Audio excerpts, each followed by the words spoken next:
अग्नि पुराण 163वां अध्याय शार्द्र कल्प का वर्णन। पुष्कर कहते हैं, परशुराम, अब मैं भोग और मोक्ष प्रदान करने वाले श्राद्ध कल्प का वर्णन करता हूँ। सावधान होकर श्रवण कीजिए। श्राद्ध करता पुरुष मन और इंद्रियों को वश में रखकर पवित्र हो। श्राद्ध से एक दिन पहले ब्राह्मणों को निमंत्रण करे। उन ब्राह्मणों को भी उसी समय मन, वाणी, शरीर तथा क्रिया से संपूर्ण संयमशील रहना चाहिए। श्राद्ध के दिन अपहरण काल में उन्हें ब्राह्मणों का स्वागत पूर्वक पूजन करे। स्वयं हाथ में कुश पवित्र धारण किए रहे। जब ब्राह्मण लोग आचमन कर ले तब उन्हें आसन पर बिठाए। देव कार्य अपनी शक्ति में ले। नियम अनुसार यम 2, 4, 6 आदि संख्या वाले श्राद्ध अग्युम 1, 3, 5 आदि संख्या वाले ब्राह्मणों को निमंत्रित करे। सब ओर से घिरे हुए गोबर आदि से लिपे पुते पवित्र स्थान जहाँ दक्षिण दिशा की ओर भूमि में कुछ नीचे हो श्राद्ध करना चाहिए। वैश्वदेव श्राद्ध में 2 ब्राह्मण पूर्वाभिमुख बिठाए। पितु कार्य में 3 ब्राह्मणों को उत्तराभिमुख बैठवाए अथवा दोनों को एक एक ब्राह्मणों को सम्मिलित करे। माताओं को श्राद्ध में ऐसा ही करना चाहिए, अर्थात 2 वैश्वदेव श्राद्ध में 3 माता महादीय श्राद्ध में अथवा उभय पक्ष में एक ही ब्राह्मण रखे। वैश्वदेव श्राद्ध के लिए ब्राह्मण का हाथ धुलाने से निमित्त उसके हाथ में जल दे और उसे आसन के लिए कुछ दे और फिर ब्राह्मण से पूछे, मैं विश्वदेव का आह्वान करना चाहता हूँ। तब ब्राह्मण की आज्ञा दे, आह्वान करो। इस प्रकार उनकी आज्ञा पाकर विश्वदेवास आगत इत्यादि ऋचा पढ़कर विश्वदेव को आह्वान करे। तब ब्राह्मण के समीप भूमि पर जो बिखरे हुए फिर पवित्र युक्त अर्धपाद शह नो देवी है, इस मंत्र से जल छोड़े। यह वह सिंह इत्यादि जोड़ डाले। फिर बिना मंत्र के ही गंध और पुष्प छोड़ दे। तत्पश्चात या दिव्या आपह इस मंत्र से अर्ध अभिमंत्रित करे। ब्राह्मण के हाथ में संकल्प पूर्वक अर्ध दे और कहे, अमुक श्राद्धे विश्वदेवा है इध वो हस्तार्घ्य नमः। यो कर अर्ध जल कुश युक्त ब्राह्मण हाथ में कुशा पर गिरा दे। तत्पश्चात हाथ धोने के लिए जल देकर क्रमशः गंध, पुष्प, धूप, दीप और आच्छादित वस्त्र अर्पण करे। पुनः हस्त शुद्धि के लिए जल दे। विश्वदेव कुछ देना हो तो स्वयं भाव से उत्तराभिमुख होकर दे और पितरों को प्रत्येक वस्तु अपवस्व भाव से दक्षिणाभिमुख होकर देनी चाहिए। वैश्वदेव को कांड से अंतरत यज्ञोपति अवश्य अपवस्व करके पिता आदि पितरों को 3 द्विगुण कुशों पर उनके आसन के लिए अप्रदक्षिण क्रम से उनके पूर्वत ब्राह्मणों को आज्ञा लेकर उषवंतस्त्वा इत्यादि मंत्र से पितरों का आह्वान करके आयंतु नः इत्यादि जप करे। अपहता असुरः रक्षासी वेदशिः यह मंत्र पढ़कर सब ओर से तिल बिखरे। वैश्वदेव श्राद्ध में जो कार्य जैसा किया जाता है वही पितु श्राद्ध में तिल से करना चाहिए। अर्ध आदि परवृत्त सर्वत्र ब्राह्मण हाथ से चुने हुए जल और पितु पात्र में ग्रहण करके भूमि पर दक्षिणा ग्रहण कुश रखकर उसके ऊपर पात्र अधोमुख करके ढूल दे। फिर पितुभस्य स्थानमसीह करके ऊपर अर्ध पात्र पवित्र आदि रखकर गंध, पुष्प, धूप, दीप आदि पितरों को निवेदित करे। इसके बाद अरण्य करण कर्म से घी से तरे से हुआ अन्न लेकर ब्राह्मण से पूछे, अग्नय करिष्य है, मैं अग्नि को इसकी आहुति दूंगा। तब ब्राह्मण को इसके लिए आज्ञा दे। इसी प्रकार आज्ञा लेकर पितु यज्ञ के भांति अन्न की आहुति दे। उस समय 2 मंत्र क्रमशः पकड़े, अग्नेय कव्याय नहे स्वाहा, सोमाय पितुमहे स्वाहा। फिर होम शेष अन्न का एकाग्र चित्त होकर यथा प्राप्त पात्र में विशेषतः चांदी पात्रों में पैरों से इसी प्रकार अन्य परोसे कर पृथ्वी ते है पात्र घोर पिघान्य ब्राह्मणस्य मुखे इत्यादि मंत्र पढ़कर पात्र अभिमंत्रित करे। फिर इद विष्णु इत्यादि मंत्र का उच्चारण करके अन्न में ब्राह्मण अंगूठे से स्पर्श कराए। तदनंतर तीनों विभूतियों सहित गायत्री मंत्र, मधुवाता इत्यादि 3 ऋचाओं का जप करे। ब्राह्मण कहे कि आप सुखपूर्वक अन्न ग्रहण करें। फिर वे ब्राह्मण को मौन होकर प्रसन्नता पूर्वक भोजन करे। उस समय यजमान क्रोध और उतावली त्याग दे। जब ब्राह्मण लोग पूर्णतया न हो तृप्त हो जाए तब उनसे पूछकर प्रिय अन्य भविष्य परोसता रहे।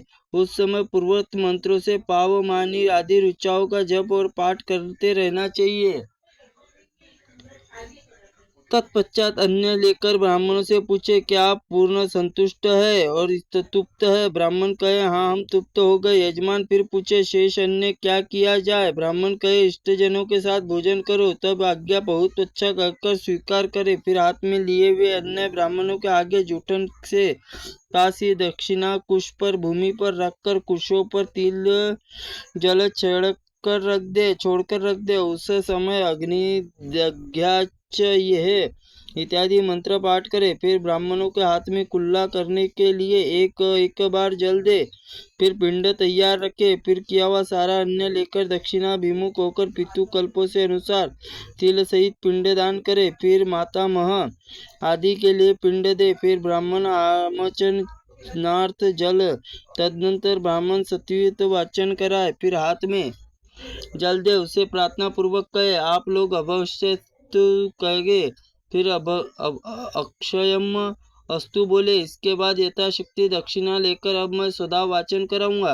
ब्राह्मण कहे, सदा वाचन कराओ। इस प्रकार उनकी आज्ञा पाकर पितरों माता मदी देही के लिए आप यह सदा वाचन करें, ऐसा कहे। तब ब्राह्मण बोले, अस्तु तो स्वधा। इसके अनंतर पृथ्वी पर जल पर सिंचे। विश्वदेव प्रीतयाम यह कहे। ब्राह्मण इस वाक्य को दुहराए और प्रियतनता विश्वदेवा। तदनंतर ब्राह्मणों की आज्ञा से श्राद्ध करता निम्नलिखित जप मंत्र करे। तदातारो नो भीवंत्र देवदो संततिवीरेव चह श्राद्ध न चहो महा वैद्यहम बहुदेह न चह नो सत्विति। मेरे दाता बड़े, वेद और संतति बड़े, और हमारी श्रद्धा से कम न हो, और हमारे पास दान के लिए बहुत धन हो। यह कहकर ब्राह्मणों को नम्रता पूर्वक प्रिय वचन बोले। उन्हें प्रणाम करके विसर्जन करे। वाजे वाजे इत्यादि ऋचाओं को पढ़कर प्रसन्नता पूर्वक पितरों का विसर्जन करे। फिर पहले पितरों का फिर विश्वदेवों का विसर्जन करना चाहिए, जिससे पहले अर्धपात्र सत्वत्र जल डाला गया उसी से पितु पात्र का उतना करे। फिर ब्राह्मणों को विदा करना चाहिए। ग्राम की सीमा तक ब्राह्मणों के पीछे जाकर उनके कहने पर परिक्रमा करके लौट आए और फिर श्राद्ध दान को इष्टजनों के साथ भोजन करे। उस रात्रि में यजमान और ब्राह्मण दोनों को ब्रह्मचारी रहना चाहिए। इसी प्रकार पुत्र जन्म और विवादी वृद्धि अवसरों को प्रदक्षिणी वृत्ति नांदीमुख पितर यजन करे। दही बेर मिले हुए अन्न को पिंड दे। फिर तिल से किए हुए जाने वाले सब कार्य जो से करे और एकोदिष्ट श्राद्ध बिना विश्वदेव को होता है, उसी में एक ही पात्र तथा एक ही पवित्र दिया जाता है। इसमें आह्वान और अग्निहोकरण की क्रिया नहीं होती है। सब कार्य जनेऊ अपसोय रखकर किए जाते हैं। अक्षयमतस्तु और स्थान में उपस्थिताम प्रयोग करे। वाजे वाजे मंत्र ब्राह्मण विसर्जन करते हुए अभिरयमात कहे और ब्राह्मण लोग अभिरयता इसमें कहकर उत्तर दे। सपंडीकरण श्राद्ध पूर्वोक्त विधि से अर्ध सिद्धि के लिए गंध जल तिल से युक्त 4 अर्ध पात्र तैयार करे। इनमें से 2-3 पितरों पात्रों है, एक प्रेत पात्र है। इसमें प्रेत के पात्र में जल पितरों को पात्रों में डाले। फिर उस समय यह समाना इत्यादि 2 मंत्र उच्चारण करके शेष क्रिया पूर्वोक्त सपिंडीकरण और कोष्ठी श्राद्ध माता के लिए भी करना चाहिए, जिसका सपिंडीकरण श्राद्ध वर्ष पूर्ण होने से पहले हो जाता है। वह उसके लिए 1 वर्ष तक के ब्राह्मण सनोदक कुंभदान देते रहना चाहिए। 1 वर्ष प्रति मास मृत्यु तिथि में एकोष्ठी करना चाहिए। फिर प्रत्येक वर्ष में 1 बार क्षय तिथि को एकोष्ठी करना चाहिए। प्रथम एकोष्ठी तो मरने के बाद 11वें दिन किया जाता है। सभी श्राद्धों को पिंडों को गया, बकरे अथवा लेने वाले इच्छा ब्राह्मण को देना चाहिए अथवा अग्नि में या अगाध में जले हुए डल डालना चाहिए। और जब ब्राह्मण वेता भोजन करके वहां से उठ न जाए तब तक उच्छिष्ट स्थान पर झाड़ू न लगाए। श्राद्ध हवियांत्र के दान से 1 मास तक और खीर देने का 1 वर्ष तक पितरों की तृप्ति बनी रहती है। श्राद्ध भाद्रपद में कृष्णा त्रयोदशी को विशेषतः मघा नक्षत्र हो जाने पर पितरों को नियमित दिया जाता है। वह अक्षय होता है। 1 चतुर्थी छोड़कर प्रतिपदा, अमावस्या, 14 तिथि को श्राद्ध दान करने से पुरुष क्रमशः 14 फलों को पाता है।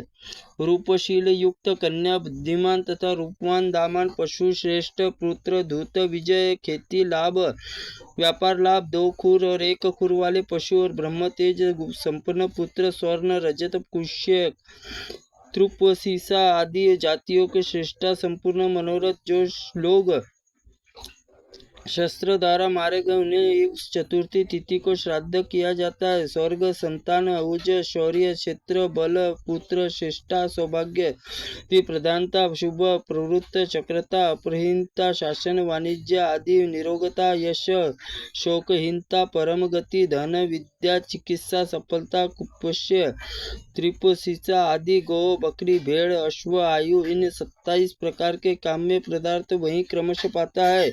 जो कृतिका लेकर भरनी पर्यंत प्रत्येक नक्षत्र विविध पूर्वक श्राद्ध करता है और आस्तिक श्राद्ध में मद और मात्स्य से दोषों से रहित होता है। वसु और रुद्र आदि आदित्य के 3 प्रकार पितरों को श्राद्ध देवता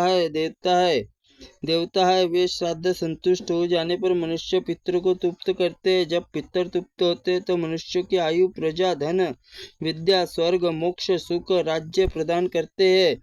इसी प्रकार आग्नेय महापुराण में श्राद्ध कल्प वर्णन नामक 163वां अध्याय संपूर्ण हुआ। त्रुटिपूर्ण वाक्य के लिए भगवंत आप हमें क्षमा करें, हम आपसे क्षमा प्रार्थनी है।